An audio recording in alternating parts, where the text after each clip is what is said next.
शहर के बीचों बीच एक बहुत पुरानी लाइब्रेरी थी, शाह लाइब्रेरी।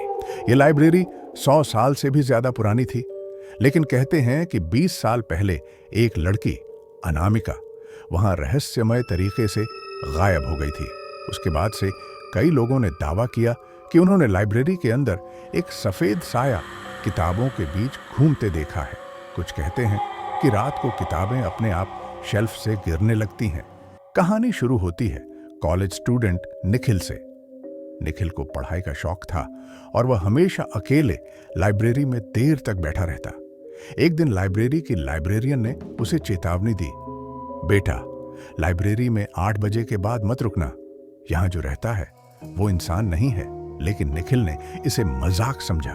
उसने सोचा, कोई भूत वूत नहीं होते, सब अफवाह है।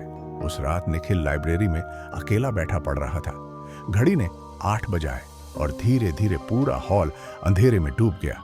अचानक एक किताब अपने आप शेल्फ से गिर गई।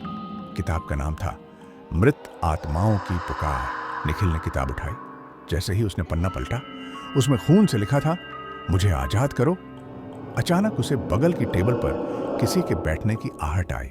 उसने मुड़कर देखा तो वहां एक लड़की बैठी थी, सफेद कपड़े, लंबे खुले बाल और चेहरा आधा जला हुआ। वो धीरे धीरे बोली, तुम मुझे देख सकते हो? निखिल कांपते हुए बोला, कौन हो तुम?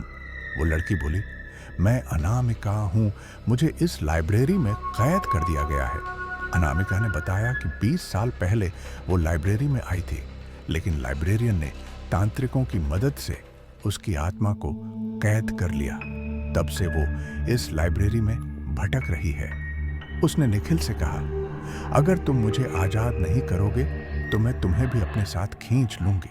अचानक चारों तरफ से किताबें गिरने लगीं, लाइट्स जल बुझने लगीं, किताबों के पन्नों से धुआं उठकर इंसानी साए बनने लगे। सैकड़ों आत्माएं वहां चीख रही थीं। निखिल ने भागने की कोशिश की, लेकिन लाइब्रेरी का दरवाजा अपने आप बंद हो गया। अनामिका ने अपना हाथ उसकी ओर बढ़ाया। उसका हाथ जलता हुआ राख से भरा हुआ था। वो बोली, अब तुम भी हमेशा के लिए यहीं रहोगे? अगली सुबह लाइब्रेरी का दरवाजा खुला तो निखिल की कोई खबर नहीं थी। बस उसकी किताब और चश्मा मेज पर पड़े थे। लाइब्रेरियन ने किताब उठाई तो उसमें खून से एक नई लाइन लिखी थी, अब मैं अकेली नहीं हूं। आज भी लोग कहते हैं कि अगर कोई रात को शाह लाइब्रेरी में जाए तो उसे पन्ने पलटने की आवाजें सुनाई देती हैं। और कभी कभी टेबल पर बैठा एक लड़का किताब पढ़ता दिखता है, लेकिन उसका चेहरा इंसानी नहीं होता।